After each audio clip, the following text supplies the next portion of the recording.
حضرت عمارہ بن خزیمه بن ثابت انصاری د خپل پلار نه روایت کوي چې نبی کریم صلی الله علیه وسلم به کله تلبیه نه فارغ شو، یعنی تلبیه به وویله محرم بشو، نو بیا به د الله جل شانه نه دغه د رضا او د جنت دعا کوله، دغه د نه به د رحمت دعا کوله او د دوزخ د خلاصي پناه وغوښتله. د دې حدیث روایت مسند شافعي کړی دی. محترم مسلمانانو ورونو، دې حدیث دا خبره معلومه شو چې کله حاجی تلبیه ووایي محرم شي نو بیا دعا وغواړي، یو وخت دعا قبلیږي.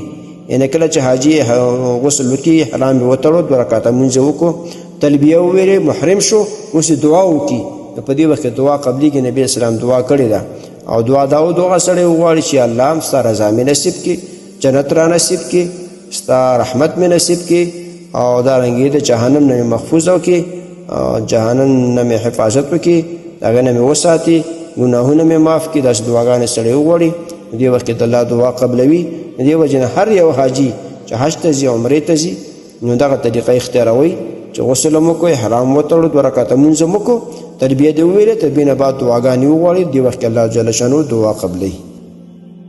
محترمو مسلمانانو ورونو، تاسو ته چې کوم روزانه د حدیث د مفهوم راځي، نو د مهربانۍ او د ثواب له مخې نورو مسلمانانو ته لیږدوئ او شیر کوئ.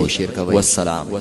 د دیوبندي مسلک حنفي کاروان سټوډیو لخوا وړاندې کیږي.